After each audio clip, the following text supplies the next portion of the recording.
Bismillahirrahmanirrahim. Assalamualaikum warahmatullahi wabarakatuh. Alhamdulillahi rabbil alamin. Wassalatu wassalamu ala sayyidina wa maulana Muhammadin wa ala alihi wa ashabihi wa dhurriyyatihi wa man tabi'ahum bi ihsanin ila yaumiddin. Amma ba'du, subhanaka la ilma lana illa ma 'allamtana innaka antal alimul hakim wa tub 'alaina ya maulana innaka antat tawwabur rahim.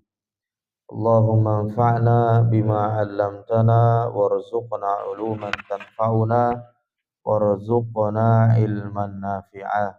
Allahumma rzuqna fahman nabiyyin wa hifdzal mursalin wa ilhamal malaikatil muqarrabin birahmatika ya arhamar rahimin.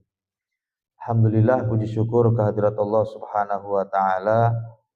Lepas salat subuh berjamaah, kita diberikan kesempatan oleh Allah subhanahu wa ta'ala untuk menunaikan juga salah satu kewajiban kita, yaitu menuntut ilmu. Kita barengkan juga dengan niat i'tikaf. Juga kita barengkan juga niat ukhuwah Islamiyah bersilaturahim. Mudah-mudahan yang kita kerjakan di awal pagi yang penuh dengan berkah ini diterima sebagai amal soleh di sisi Allah Subhanahu wa ta'ala. Amin ya rabbal alamin. Alhamdulillah, masih melanjutkan kita membaca kitab fikih ala madhab Imam Asy-Syafi'i sampai kepada babul haji kemarin dalam pembukaan. Maka penulis rahimahullahu ta'ala melanjutkan dengan pembahasan tentang rukun-rukun haji. Sebagaimana kita ketahui kemarin bahwa pekerjaan haji ada 3: rukun, wajib, dan sunnah. Rukun, wajib, dan sunnah. Kalau dalam sholat madhab Imam Syafi'i itu enggak ada wajib sholat. Kalau dalam sholat adanya hanya rukun, sunnah ab'ad, dan sunnah hayat dalam madhab Imam Syafi'i. Tapi dalam madhab Imam Hambali mirip seperti haji. Dalam sholat, dalam madhab Hambali ada rukun, ada wajib sholat, ada sunnah sholat. Dalam bab haji, rukun haji kalau nggak dikerjakan hajinya tidak sah, harus diulang tahun depan. Iya, kalau tahun depan dia bisa pergi haji lagi, kan tahun depan dia harus ikut kuota lagi, kecuali dia anak presiden, baru dia bisa langsung pergi haji lagi. Dan rukun haji kalau nggak dikerjain nggak bisa diganti dengan dam, nggak bisa diganti dengan dam. Meskipun nanti dia kalau nggak jadi pergi haji, semisal ada halangan, maka tetap bayar dam dan dia hajinya diulang tahun depan kalau bisa. Kalau nggak bisa ya udah, berarti nggak jadi pergi haji. Kalau rukun nggak dikerjain. Yang kedua, wajib haji. Kalau nggak dikerjain, dia tetap sah hajinya, tapi dia harus membayar dam, denda. Dendanya nanti macam-macam. Ada yang dendanya motong kambing nggak bisa diganti, namanya dam tertib dan takdir. Ada dendanya motong ontak atau yang senilai dengan ontak, namanya dam tertib dan takdil. Ada juga damnya seukuran dengan yang dia rusakin di tanah haram, yaitu namanya dam takhir, dam yang paling ringan, dan seterusnya. bisa diganti dengan dam kalau wajib haji. Sedangkan yang ketiga sunnah haji, kalau ditinggalkan itu hajinya tetap sah dan nggak perlu bayar dam. Ini hampir mirip dengan sholat. Cuman kalau dalam sholat, rukun sholat ditinggalkan, tidak sah sholatnya. Tapi kalau sunnah abad ditinggalkan, dia diganti dengan sujud sahwi. Tapi kalaupun orang nggak sujud sahwi, tetap sah sholatnya. Sedangkan sunnah sholat, kalau ditinggalkan, dia sholatnya tetap sah dan nggak perlu sujud sahwi.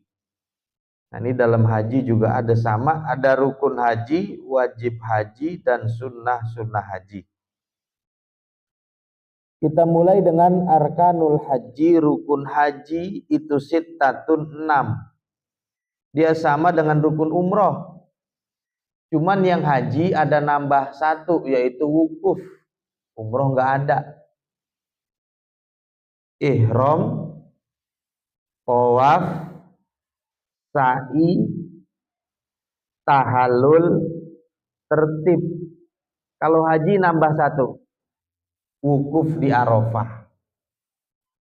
Karena ini pekerjaannya sama, maka dia boleh digabung. Kan tawaf sama-sama tawaf, sama. Sa'i sama-sama sa'i, sama. Tahallul sama-sama tahallul. Karena pekerjaannya sama, maka ibadah umroh dan haji boleh digabung. Boleh juga dipisah. Sama seperti sholat sunnah. Karena pekerjaannya sama, sholat sunnahnya boleh digabung. Sunnah qobliyah gabung sama sholat sunnah tahiyatul masjid. Gabung sama sholat sunnah abis wudhu.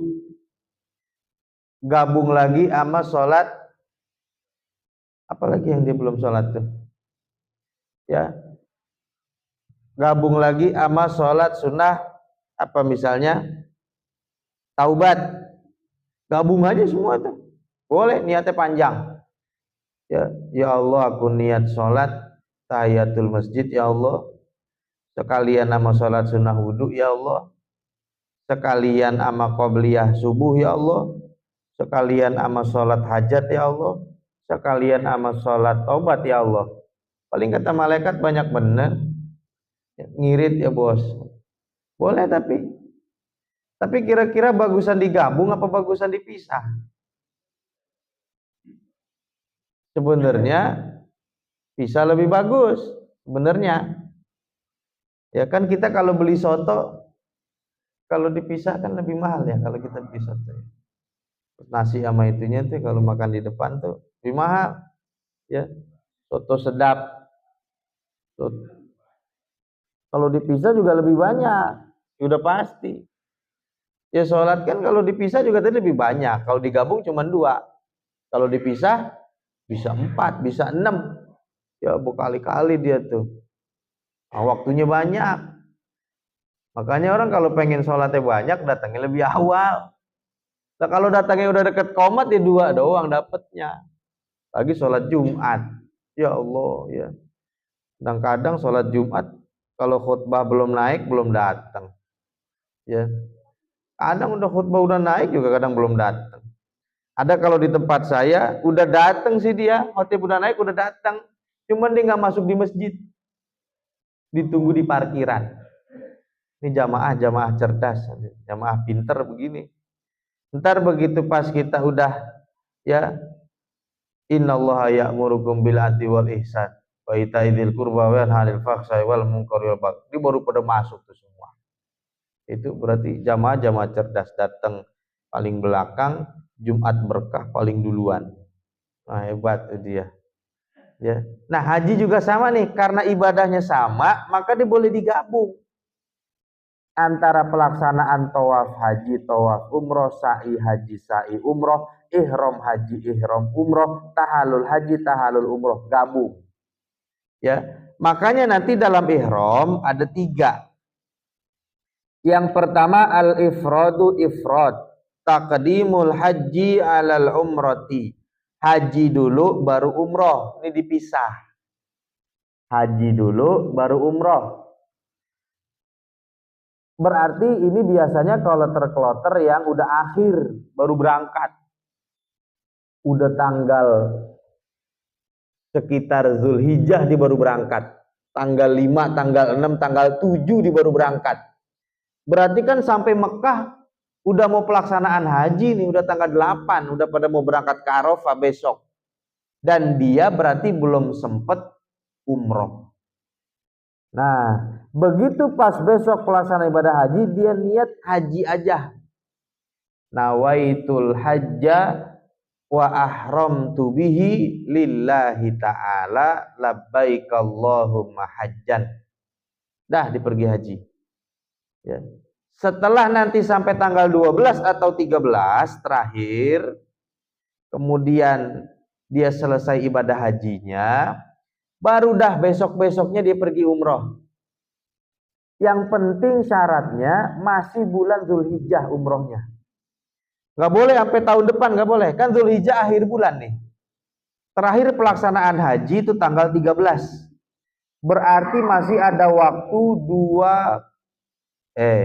masih ada waktu sekitar 30 dah, kurang 13. 17. Masih ada 17 hari tuh kesempatan buat di umroh sekali aja. Yang penting masih di bulan Zulhijjah. Karena ibadah haji ini bulannya 3. Syawal, Dzulqa'dah, Zulhijjah. 3 bulan. Nah, yang tadi dia pergi haji dulu, selesai kemudian dia umroh, asal masih bulan Zulhijjah, hajinya namanya haji ifrad. Wahia afdolul kaifiyati indal imam Syafi'i. Haji model begini, menurut madhab Imam Syafi'i, ini haji yang paling afdol, yang paling bagus. Haji model begini. Ya, ini paling cakep nih. Ya. Tapi syaratnya bisyarti ayya'tamira fi nafsis sanatil lati hajja fiha. Syaratnya dia harus umroh ya di tahun itu juga. Artinya di bulan Dzulhijjah itu juga syaratnya. Ini kata Imam Syafi'i haji yang paling bagus. Ya, haji ifrad. Yang kedua at-tamattu'u. Huwa taqdimul umrati 'alal haji. Yang kedua haji tamattu. Umroh dulu baru haji. Yang dimaksud umroh dulu bukan berarti dia pernah umroh, bukan. Bukan berarti dia dulu pernah umroh nggak Bapak? Saya pernah dulu 10 tahun yang lalu saya umroh. Berarti tamattu, bukan. Yang dimaksud umroh dulu, orang ini ketika sudah bulan Syawal, minimal Syawal, dia melaksanakan ibadah umroh dan dia nanti Dzulhijjahnya niat haji, maka dia jadi tamattu. Kan tadi pelaksanaan ibadah haji 3 bulan. Syawal, Dzulqa'dah, Dzulhijjah. Maka siapa yang Syawal umroh dan Dzulhijjahnya nanti haji, maka hajinya jadi haji tamattu. Ini biasanya kalau di kita kloter awal. Tangerang Selatan itu biasanya kloter awal. Rata-rata mayoritas hajinya haji tamattu. Ya, tamattu itu artinya bersenang-senang dulu, enak dulu, umroh dulu dia. Ya, ini biasanya buat yang sudah lumayan agak agak tua gitu ya, nggak enak kayaknya kalau dibilang agak tua. Senior lah ya gitu ya. Udah agak senior dikit gitu. Ini lebih bagus yang tamattu. Dia masih bulan Dzulqa'dah udah pergi tuh, udah berangkat. 20 Dzulqa'dah udah berangkat. Jadi punya waktu masih lama. Dia umroh dulu. Ya, Bapak kalau pengen sakit dulu dah Pak. Ya kan biasa orang kalau baru ke sana apalagi lagi panasnya tuh sampai 48 derajat kan rata-rata sakit tuh. Ya, daripada pas baru nyampe pelaksanaan haji langsung sakit, mendingan didatang lebih awal. Ya, makanya ada juga tuh mutawif yang rese gitu. Alhamdulillah Bapak, kita masih lama pelaksanaan hajinya sekitar 20 hari lagi. Maka Bapak yang pengen sakit silakan Pak, sakit dulu udah sekarang. Ya maksudnya jangan sampai sakitnya nanti malah pas mau pergi haji, mas pelaksanaan haji ya. Tapi kalau bisa jangan semuanya. Ya awalnya sehat, tengahnya sehat, ujungnya sehat. Tapi rata-rata ya ada sakit ringan sedikit. Ya, ini haji tamattu namanya. Wa yajibu alaihi damu, wajib bayar dam yang haji tamattu. Biasanya ongkos naik haji kita itu udah sekalian sama biaya damnya. Ya, bayar 1 ekor kambing. Ini yang kedua. Yang ketiga al-kironu, haji kiron. Wa huwa ayyuhrima bil haji wal umrati ma'an. Dia ihram niat haji dan umroh bareng digabung. Jadi dia pelaksanaan ibadah haji, tapi juga diniatin di situ sekaligus ibadah umroh. Ini juga biasanya kloter yang terakhir. Sama, dia nggak sempat umroh dulu. Dan nanti dia nggak mau umroh lagi, dia mau gabung aja sekaligus. Ya. Wa yajibu alaihi damu, ini juga wajib bayar dam. Jadi yang nggak bayar dam cuman haji ifrad. Haji dulu baru kemudian umroh. Nah, ini ihram ada 3 tadi. Bisa hajinya haji ifrad atau haji tamattu, yang ketiga haji kiron. Ya cuman 3 doang nih. Haji yang lain nggak ada. Haji kosasi juga nggak ada tuh, haji kosasi. Ongkos boleh dikasih gitu. Haji Abidin ya, dinas negara. Haji Wahyu, berangkat asal Sawahe Payu katanya. Ya itu ada mbak, itu orang-orang kita. Ya. Banyak banget anjirin tuh. Haji gitu kagak ada tuh, yang ada cuma 3 doang tadi. Ifrad, tamattu sama kiron, tuh cuma 3 doang. Tamattu sama kiron bayar dam. Ifrad nggak bayar dam. Yang ifrad ini yang paling baik, yang paling bagus kata Imam Asy-Syafi'i rahimahullahu taala. Ya. Rukun haji. Rukun haji yang paling afdol adalah wukuf. Dari 6 tadi tuh. Ihram, tawaf, sa'i, tahallul, tertib, wukuf. Yang paling mulia itu wukuf. Menurut Imam Ibnu Hajar. Li hadisin, karena ada hadis al-hajju, puncak haji itu Arafah, yaitu Arafah. Tapi kata Imam Romli, yang paling afdol bukan wukuf, tapi tawaf. Tawaful ifadah, tawaf rukun. Kenapa kok tawaf lebih afdol? Karena kata Imam Romli, li'anna tawafa itu bimanzilatis sholati, seperti sholat. Sedangkan ibadah yang paling afdol adalah sholat.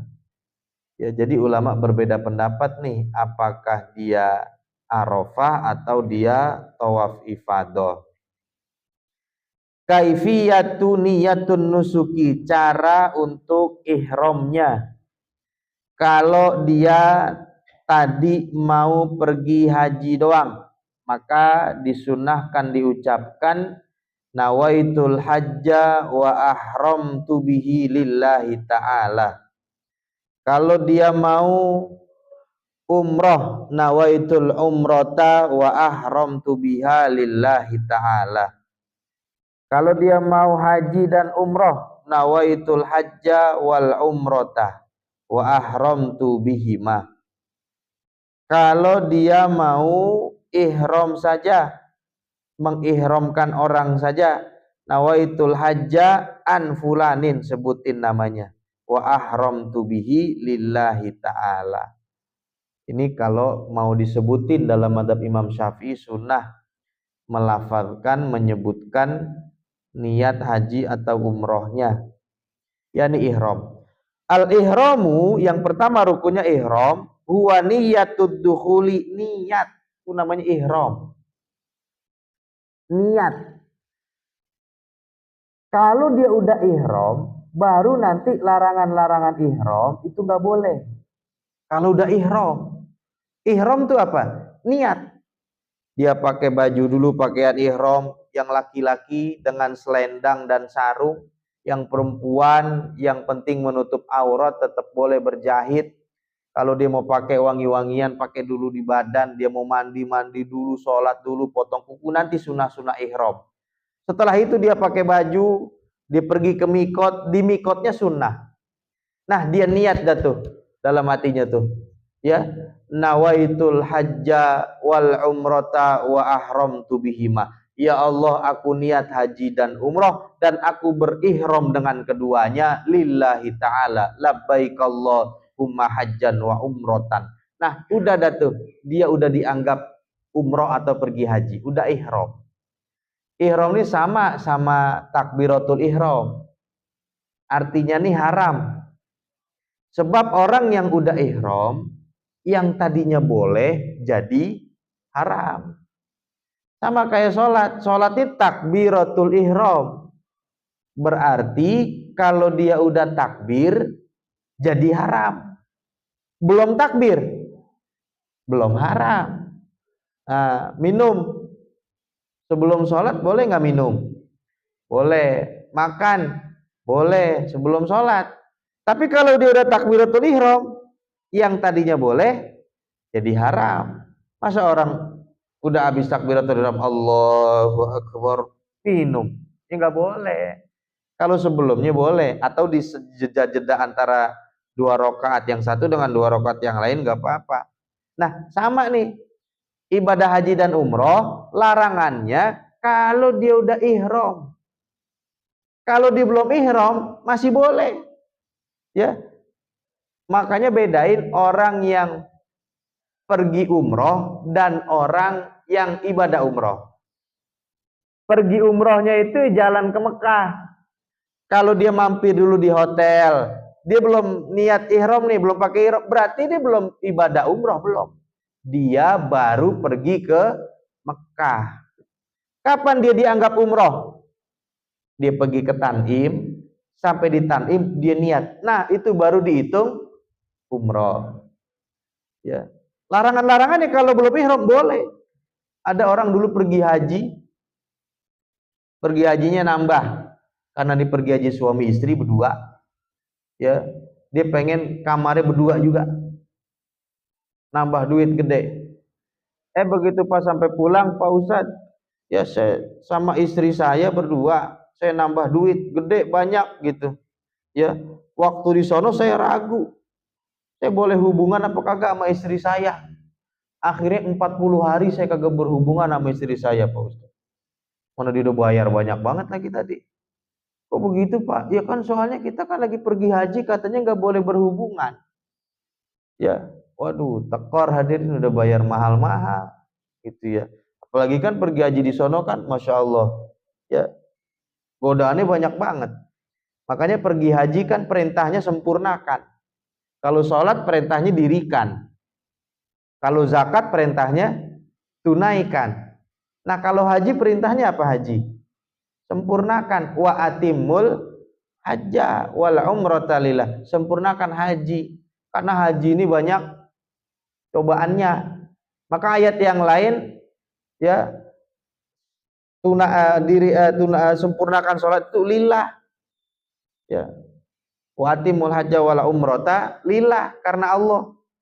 Karena nanti ibadah haji ini banyak ujiannya. Jangankan udah sampai di Mekah, kita lagi umroh, kita lagi haji, lagi umroh tuh terutama tuh, ya pesawatnya ternyata dijadwalin berangkat jam 2 malam. Kan mungkin ya jam 2 malam. Akhirnya kita habis isya udah panggil saudara-saudara semua tuh. Panggil saudara, semuanya siapin, enggak tidur. Ya, jam 10, jam 11 malam pergi ke bandara bawa koper, semua saudara diajak. Mana saudara jauh banget. Satu dari Bogor, satu dari Surabaya.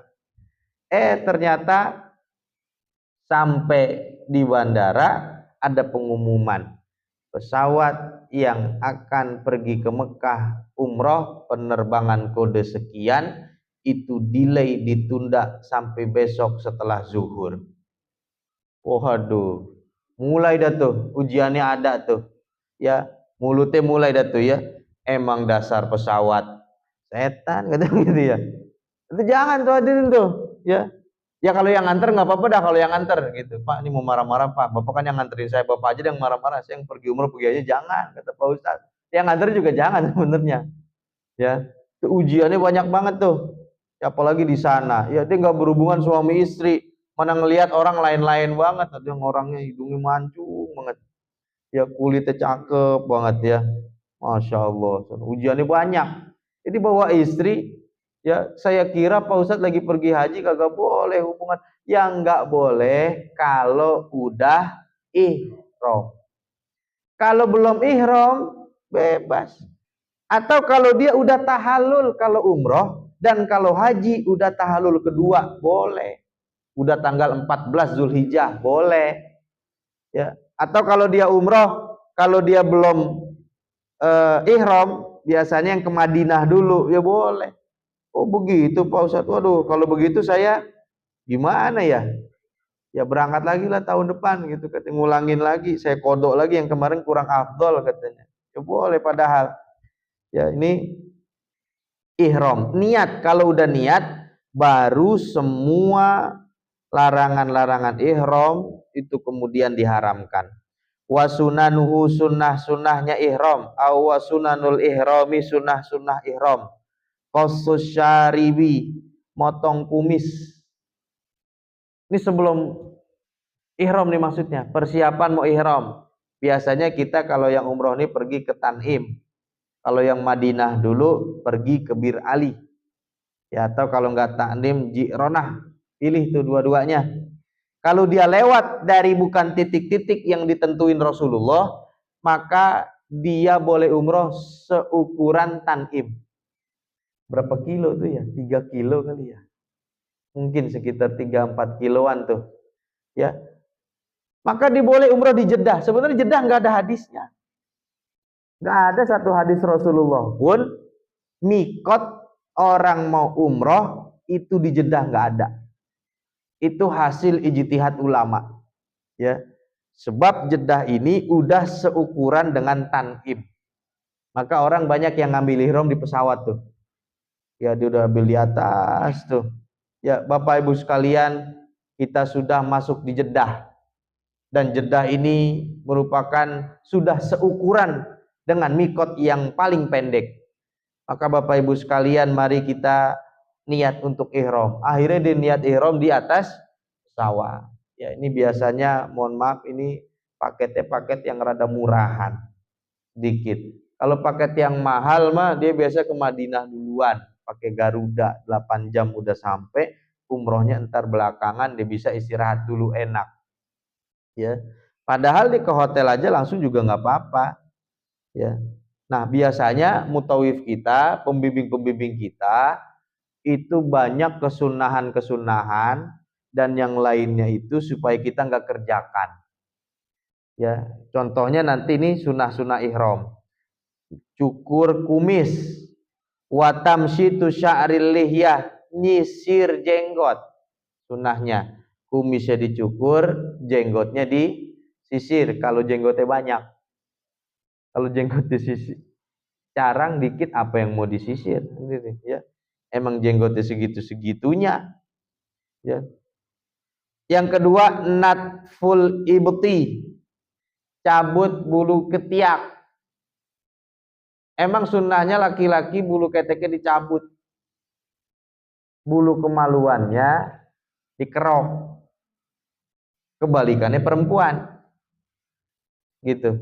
Ini yang bagus ya dalam membersihkan diri. Laki-laki cabut bulu ketek, cukur bulu kemaluan. Perempuan kebalikannya gitu ya. Udah jangan dipikirin, hadirin, terusin aja ya. Yang ketiga, kolmul adfar, potong kuku, sunnah ketika ihram. Yang paling bagus potong kuku telunjuk dulu, telunjuk sebelah kanan, telunjuk kanan, tengah, manis, kelingking, boleh jempol boleh enggak, kelingking, manis, tengah, telunjuk, jempol. Kalau tadi yang jempol belum, jempol terakhir. Ini cara motong kuku ala Rasulullah menurut sebagian riwayat. Saya ulangin. Tangan kanan, telunjuk, tengah manis kelingking, boleh jempol, boleh enggak. Kelingking kiri, manis tengah telunjuk, jempol. Kalau yang tadi jempolnya belum, jempol terakhir kanan. Atau boleh juga tadi jempol duluan. Ya, potong kuku. Khalqu sya'ril anah, motong bulu kemaluan. Ini mau ihram nih, motong bulu kemaluan. Berarti bawa cukuran. Di tasnya tuh, bawa gunting, bawa cukuran. Ya. Yang kelima, al-ghuslu lil ihram, mandi untuk ihram. Di Ji'ronah tuh ada. Orang-orang luar pada mandi. Mandi orang-orang luar. Orang-orang kita, itu kata mutawifnya, tanya dah. Ya, Pak Ustadz, kita mandi apa kagak? Enggak usah dah, gitu. Kenapa kok enggak usah? Nanti Bapak jadi lama. Kalau Bapak lama, nanti kerjaan saya jadi banyak. Gitu alasannya sebenarnya. Ya, padahal tadi sunah-sunah banyak banget tuh. Motong kumis, nyisir jenggot, nyabut bulu ketek, potong kuku, nyabut bulu kemaluan, mandi. Nih lama nggak nih kira-kira orang kalau lagi ihram begini nih? Lama, makan waktu hampir setengah jam lebih. Sedangkan kita kalau umroh kan bisnya nyampe, Mutawfi bilang tuh, Bapak Ibu sekalian, silakan ambil ihram, nanti di Masjid Tan'im sholat 2 rakaat, kita tunggu maksimal 20 menit lagi kita berangkat. Nah, ini yang kerjain sunah-sunahnya banyak nih. Tadi nih, dia mandi untuk ihram dan lain-lain, lebih dari 20 menit, hampir sejam. Begitu pas dia keluar dari Tan'im, dia bisa ya mana? Ya, bisa hilang. Udah pergi duluan karena dia ihramnya sempurna, sama sunah-sunahnya dikerjain, sampai mandi segala. Orang kita jarang nih yang mandi. Ya, di Tan'im, di Ji'ronah jarang yang mandi, padahal sunnah. Yang keenam, lubsu izarin waridain jadidaini, pakai baju ihram yang baru, jangan yang bekas. Kalaupun yang bekas, yang udah dicuci, pakai baju ihramnya. Ya. Ketujuh, sunnahnya tatibul badani, pakai harum-haruman di badan. Dunaridai, jangan di selendang dan di sarung. Pakai parfumnya boleh di badan. Ya, tapi sebagian ulama katakan makruh. Ya, kalau pakai di badan, bagian memakruhkan. Ini sebelum ihram dia. Kalau udah ihram nggak boleh, nanti bayar dam. Ya, kalau dia pakai parfum setelah ihram. Yang kedelapan, lubsunah laini, pakai sendal. Sunnah kalau ihram pakai sendal, jangan nyeker. Mungkin orang dulu banyak nyeker kali ya. Yang kesembilan, rokaatal ihrami, sunnah 2 rakaat ketika mau ihram. Wa yaqra'u fihima, dibaca di dalam 2 rakaatnya surat Al-Ikhlas. Sholat sunnah 2 rakaat, sunnah dibaca Al-Ikhlas. Ya. Al-Ikhlas itu maksudnya yang pertama tuh Al-Kafirun, yang kedua Kulhu. Jadi surah Al-Kafirun ini namanya surah Al-Ikhlas juga. Jadi Al-Ikhlas itu ada 2. Satu Kulhu, yang kedua Al-Kafirun. Sama Al-Kafirun punya nama Al-Ikhlas juga. Rakaat pertama Al-Kafirun, rakaat kedua surat Al-Ikhlas. Yang ke-10, at-talaffudzu bin niyyati wa bi awwali talbiyatin sirron. Dilafadzin pelan-pelan. Ya. Dan juga dia talbiyah secara sir. Dilafadzin itu tadi niatnya.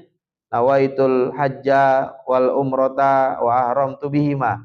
Nawaitul hajja kalau pengen haji doang, nawaitul hajja wa ahramtu bihi. Kalau pengen umroh doang, nawaitul umrota wa ahramtu biha. Yaitu sunnah dalam mazhab Imam Syafi'i dilafadzin. Kemudian setelah dia melafadzkan, dia langsung pergi setelah menghadap kiblat tadi dalam berniatnya. Habis semua udah bersih-bersih, semua udah cukur, semua pakai baju tadi, yang pengen badannya dipakai wangi dulu boleh. Ya mandi udah semuanya, dia ngadep kiblat. Dia ngadep kiblat, kemudian dia melafazkan doanya. Nawaitul umrata wa ahramtu biha lillahi ta'ala. Labbaik Allahumma labbaik. Langsung jalan tuh sunnahnya. Langsung jalan pergi ke Mekah. Ya kalau zaman sekarang ke parkiran tungguin bis dulu. Oh zaman dulu langsung jalan kaki itu ke Mekah, ya.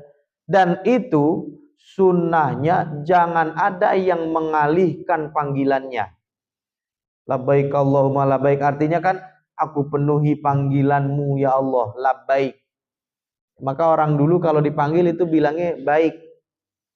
Dipanggil baik, baik, baik itu dari labbaik, aku penuhi panggilanmu. Ya orang dulu tuh bilang baik, baik, apa tuh baik? Ya labbaik. Ya. Sunnahnya tuh kalau udah ihram tadi langsung pergi ke Mekah. Jangan ada yang mengusik pikirannya lagi. Seperti orang udah sholat, Allahu Akbar, udah tuh pikirannya jangan kemana-mana kecuali bacaan sholat dan dia sedang menghadap di depan Allah. Sama nih. Nah ini lagi-lagi jamaah kita nih, ya. Begitu pas dia udah ihram, dia udah niat aku penuhi panggilanmu ya Allah, ternyata dia keluar masjid, bisnya masih lama, teman-temannya belum selesai, dan di depan masjid Jirona banyak tukang jualan, terutama emak-emak nih. Ternyata pas dia lihat korma gede-gede banget, 10 real sekilo, akhirnya dia beli korma, dia nawar. Padahal tadi bilangnya apa tadi? Udah siap. Aku penuhi panggilanmu ya Allah. Tiba ada korma doang, meleng palanya. Nah ini kan kurang khusyuk hadirin. Makanya kalau pengen beli korma, jangan pas udah ihram. Dari ihram sampai tahalul, jangan ngapa-ngapain dah, kecuali ibadah itu. Ya kalau mau beli korma tadi penasaran, beli dulu mendingan dah. Jangan ngambil ihram dulu. Ya biasa emak-emak nih. Ya sama kayak kita udah sholat, kemudian ada sesuatu yang lain, mendingan kerjain dulu sesuatunya dah. Bahkan dalam sholat makruh, pengen kencing sholat, mendingan bapak kencing dulu, biarin ketinggalan 1 rakaat nggak apa-apa, tinggalan 2 rakaat 3 rakaat juga nggak apa-apa. Dan bahkan makruh sholat dalam keadaan nahan kencing. Kalau udah lapar banget, mendingan bapak makan dulu dah, dikit buat ganjel doang, daripada nanti sholatnya agak khusyuk, makruh. Dan bahkan dalam kitab fikih kalau bapak lagi pengen banget, mendingan bapak tuntasin dulu baru sholat, begitu ya. Yaitu kalau sholat tuh. Nah kalau ihram nggak batal sih sebetulnya, tapi kesempurnaannya berkurang. Sekarang kita dah jangankan lagi menghadap Allah, kita lagi ngomong sama istri kita lagi ngajak ngobrol, tiba-tiba kita malah main HP gitu ya. Pak gimana Pak, besok habis kuliah subuh, habis dari Darul Islah, kita jadi apa kagak? Kita kan pengen jalan pagi apa? Bapaknya malah main HP begini. Iya. Cakep juga nih, bagus. Gitu. Kesel nggak tuh bini kita gitu? Kesel lah dia. Ya, marah dia. Apalagi Allah. Tadi bilang kan aku penuhi panggilanmu ya Allah. Labbaik Allahumma labbaik. Nggak boleh ngelihat baju sama korma. Ya, imannya tipis banget tadi. Makanya jangan tuh. Kalau dia udah labbaik Allahumma labbaik, labbaik la syarika lak labbaik. Sunnahnya kalau zaman dulu langsung jalan tuh. Cuma kan jalan dulu, zaman dulu nggak pakai taksi, nggak pakai bis. Jadi begitu siap semua, ngadep kiblat. Setelah sholat nih tadi nih, udah sholat sunnah, qul ya ayyuhal kafirun, rakaat kedua, qul huwallahu ahad, assalamualaikum warahmatullahi. Ya, nawaitul hajja wa ahramtu biha, labbaik Allahumma labbaik, langsung jalan ke Mekah. Labbaik Allahumma labbaik, terus jalan tuh sampai nanti dia tahallul. Jangan ada pikiran macam-macam semuanya lagi, jangan pikirin yang lain. Nah ini yang paling bagus ya, dia tahalul dulu, baru dah habis itu memikirin oleh-oleh, pikirin oleh-oleh dah yang lain ya. Ada juga di dalam kitab yang lain ya, orang yang pengen ihram walau ahroma fi mulkihi saidun, kalau dia punya hewan buruan, ini dia pengen ihram nih, baik haji maupun umroh, ya, tapi dia punya saidun, maka hendaknya zala malikahu, dia hilangkan kepemilikannya, ya, bisa dia jual, bisa dikasih orang, anhu darinya. Dan kata ulama, yang semisal dengan hewan buruan adalah burung. Ini buat bapak-bapak yang senang miara burung. Menurut dalam kitab Bujairomi ala Syarhil Manhaj, kata beliau, orang yang pengen ihram dan dia punya burung, itu lebih bagus burungnya dilepas dulu, walau kana fi baladihi, meskipun burungnya ada di negaranya. Ini bapak miara burung di Indonesia, pergi umroh, pas lagi ihram nih, di sana baru ingat, wah punya burung di rumah, bukan ingat siapa yang kasih makan, dia sunnahnya berarti dilepas. Kalau nggak dilepas, burungnya dikasih orang. Kalau enggak, dijual. Maka sebelum ihram, dia telepon istrinya. Ya, telepon istrinya di rumah. Ya, Ma, itu kan ada burung di rumah. Ya, lepasin aja, Ma. Kenapa? Papa mau ihram. Nah, ini menurut sebagian ulama mazhab Syafi'i, kalau punya hewan buruan, meskipun di negaranya, kalau dia pengen ihram, itu dilepasin dulu hewan buruannya, dan burung termasuk hewan buruan, ya, dijual. Akhirnya kata si ibunya, kata si istrinya, tenang aja Pak, udah mama jual, kata dari kemarin. Ya, pas bapak berangkat juga udah mama jual, katanya. Karena sebab dia waktu beli, si lakinya karena takut diomelin, itu burung harganya 3 juta dibeli. Nyampe di rumah istrinya nanya, beli apa Bang? Katanya, beli burung, katanya. Ini cerita di kampung saya. Berapa Bang? Katanya, ya 200.000, katanya. Padahal tadi dia beli 3 juta. Karena kalau dibilang 3 juta, bininya ngomel-ngomel, burung begitu doang, 3 juta, kagak bisa dimakan, kagak bisa digoreng. Wah, habis. Ya akhirnya dibohongin dah tuh bininya, dibilang cuman 200. Begitu pas lakinya pergi umroh, ternyata ada saudaranya datang. Lihat, ya Bu, burungnya bagus tuh, katanya. Punya siapa? Ya itu, punya saudara lu, emang saudaranya dia yang datang. Ya bagaimana kalau dibayarin 600 dah, 500 dah dibayarin. Kata si istrinya tadi, wah si abang beli 200. Menang banyak nih. Dibayarin 500. Ambillah, bawa 500. Akhirnya dibawa, dibayarin 500.000. Begitu pas suaminya pulang, buang, alhamdulillah, burungnya laku 500. Suaminya diem aja, gak ngomong apa-apa. Dia pengen ngomong, ketahuan ntar kemarin bohong, bilang burung 3 juta, bilang 200.000. Dia kagak ngomong. Ya itu gede banget, 3 juta dibayarin 500.000, itu cerita tukang burung di rumah saya. Ya, ini ada memang agak aneh nih ya, tapi ini ada dalam kitab Al-Bujairomi ala Syarhil Manhaj. Siapa yang mau pergi ihram dan dia masih punya hewan buruan, hendaknya hewannya itu dilepas dulu atau dijual atau dihibahin dulu ke orang. Ya, dan termasuk hewan buruan itu burung, ayam, burung tuh masuk hewan buruan. Lah yang punya ayam banyak bagaimana kalau mau pergi haji, mau pergi umroh? Nah ini juga bagus juga, jangan sampai nanti orang nyampe di Mekah, dia nelpon ke rumah, ngapain? Ingat belum ngasih makan ayam. Ya Allah, orang lagi mau ihram, labbaik Allahumma labbaik, nelpon di rumah, bagaimana ayam udah dikasih makan apa belum? Ya jangan, ya hilangkan dulu semuanya, lupakan semua ketika kita menghadap kepada Allah Subhanahu wa taala. Dan terakhir, kalau mau nanti takut terjadi apa-apa, ini hati-hati.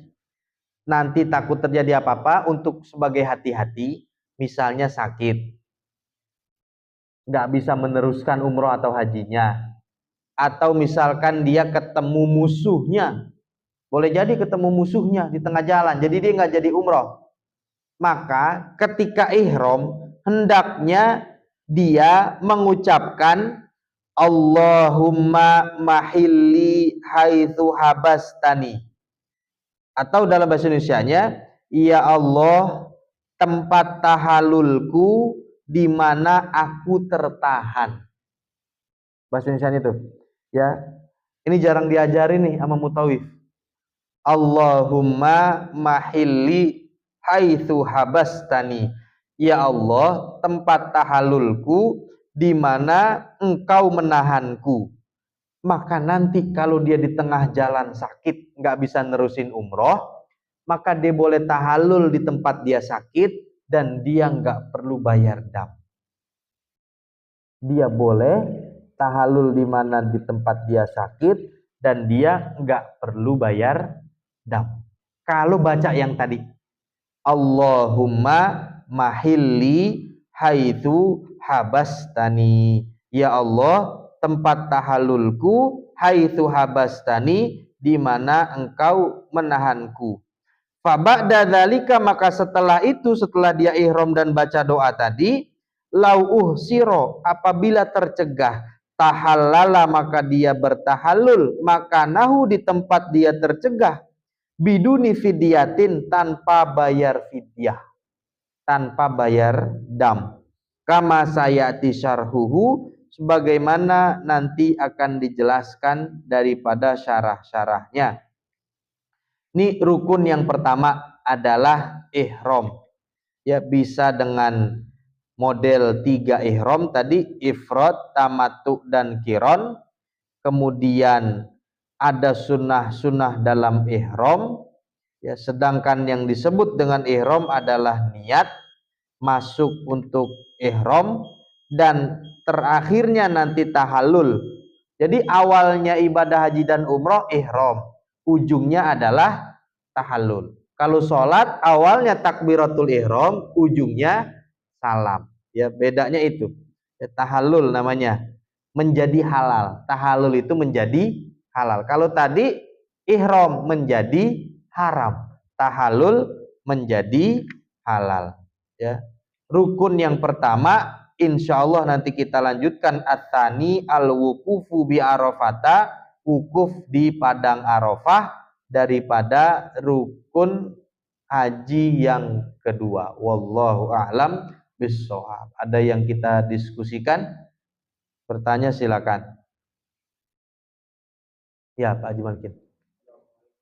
Waalaikumsalam warahmatullahi wabarakatuh.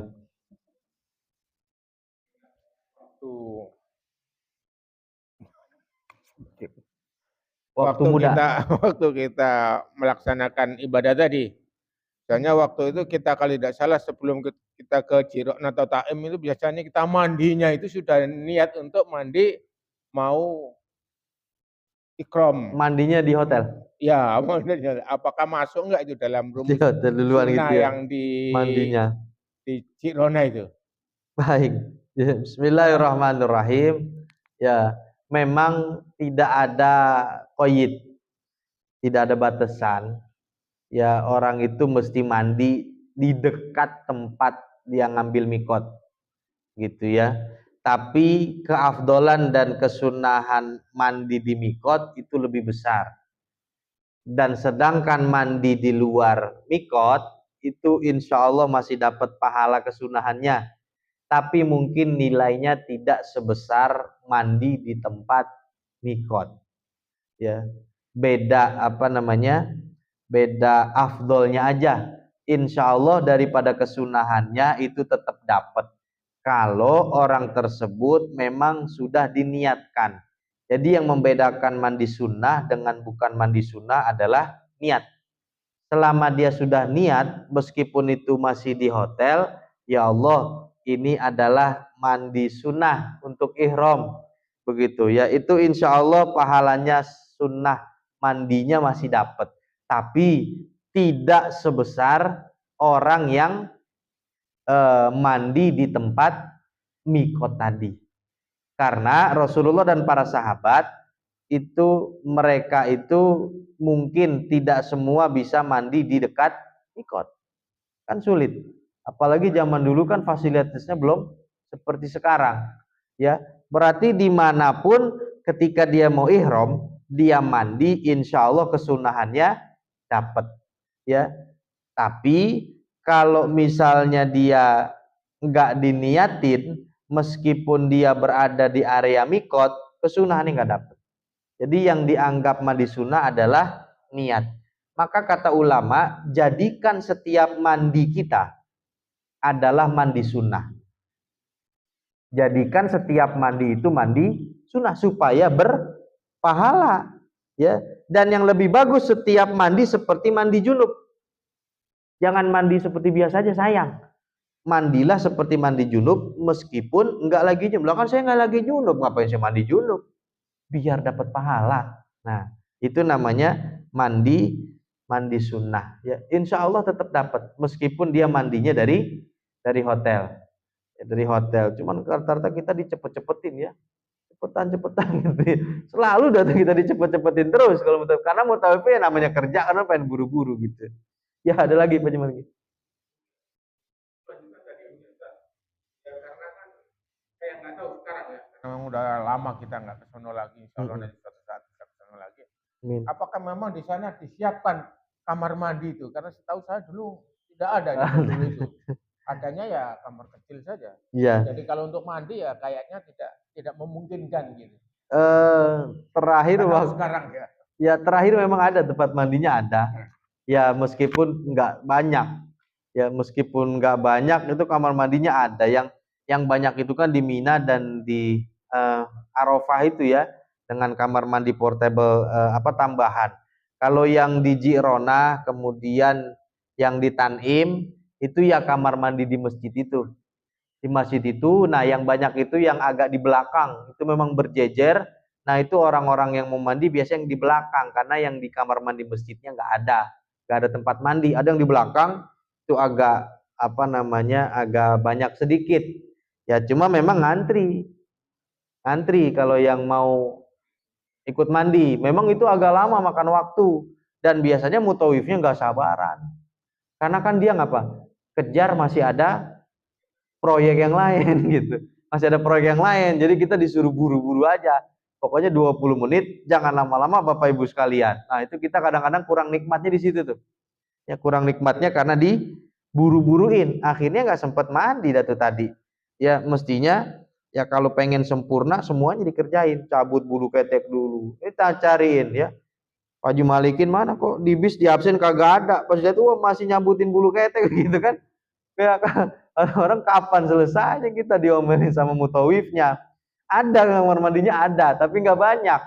Ya, tapi ngantri gitu. Ya, terbatas ngantri lagi. Dan banyak orang-orang luar yang maksain. Orang kita jarang yang maksain. Emang disuruhnya begitu sama petugasnya. Tapi kalau orang dari sana karena dia paham, selain paham dia juga niatnya kuat. Ya, orang-orang dari mana Afrika, dari Maghribi Maroko, dari India, Bangladesh semua itu pada mandi semua tuh. Mereka niatnya kuat.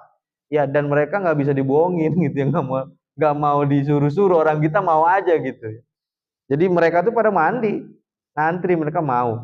Orang-orang kita ya paling suruh wudhu aja, udah Pak pakai ihram aja, wudhu, sholat gitu. Takutnya nanti malah ada aja lah, ada takutnya gitu. Ditakut-takutin jadi kita umroh. Ya, takutnya nanti gitu. Ya itu bahasanya tuh. Ya makanya kalau bisa ambillah paket yang agak mahalan dikit. Ya yang sekitar mungkin minimal 13 hari. Jadi nggak terburu-buru nyampe langsung ke hotel, nggak langsung ihram di atas pesawat gitu. Kalau bisa paketnya malah yang mahalan dikit, yang 30 hari. Ya, kalau bisa ya yang mahalan dikit. Ini mana udah usianya senior, ya pilih paket yang paling murah. Transit lagi di Muscat 4 jam kan transit. Mana dingin banget lagi kalau bulan-bulan September ke atas segini nih udah mulai dingin banget. Pilih paket yang murah. Suruh ihram di atas pesawat. Ya, udah mana terbang 8 jam ke Muscat, ke Oman. dia disuruh nunggu lagi 4 jam, jam 2 malam, disuruh pakai ihram di Oman. Pak, karena nanti kita akan lewat Jeddah, Bapak pakai ihram dah mulai dari sekarang. Di bandara pada pakai ihram semua. Mana usia udah 65 tahun, 70 tahun, mana dingin banget lagi pada kisut. Begitu pas di pesawat kan dingin AC-nya, begitu pas turun nyampe mau tawaf, labbaik Allah, meriang saya Pak Ustadz gitu. Maka yang mahalan dikit lah gitu, biar bisa tadi mandi ngantri lebih nyaman tadi. Kalau enggak kita pakai taksi aja udah sendiri. Ya, yang penting tadi ilmunya tahu, punya. Jadi kita bisa tahu ya. Kalau Mutawfi bilang, "Pak, cepetan ini keluarin 10 real." Nah, diam tuh dia udah. Itu ya. Diam tuh udah dia tuh. Kasih 10 real. Nih, saya tambahin, tungguin 30 menit lagi ya, biar kita tambahin. Wah, kalau begitu oke lah, saya tungguin sejam juga boleh, kata Mutawifnya. Nah, itu solusi yang paling bagus. Tapi kamar mandinya ada. Belakangan terakhir saya pergi umroh ada kamar mandinya. Ya, cuman memang enggak banyak dan agak sedikit ngantri di Jirona. Tapi saya nggak tahu tempat mikot yang lain. Saya belum pernah. Mungkin yang dari sering umroh nih, yang dari Madinah, yang dari Irak, dari mana kan ada Zatu Irkin, ada Bir Ali, ada Yalamlam, ya banyak tuh ya tempat minum. Saya nggak tahu kalau tempat yang lain, karena kebiasaan kita paling cuman Tanim sama Jirona, 2 doang ini, ya. Masjidnya besar, kamar mandi juga banyak, tapi tetap ngantri kadang kalau lagi yang ramai. Ya, tapi ada, ya. Wallahu a'lam bishawab. Ada lagi? Nggak ada? Cukup, alhamdulillah yang kita kaji. Mudah-mudahan masih bisa pergi umroh lagi lah ya minimal ya. Ya kalau haji mungkin terlalu lama ngantrinya, ya mudah-mudahan masih bisa sehat, rezekinya juga masih ada ya, dan bahkan juga mudah-mudahan masih bisa dikasih rezeki oleh Allah bisa berangkat haji atau berangkat umroh lagi. Amin ya rabbal alamin. Wallahu a'lam bishawab. Terima kasih hadanallahu wa iyyakum ajmain. Wassalamualaikum warahmatullahi wabarakatuh.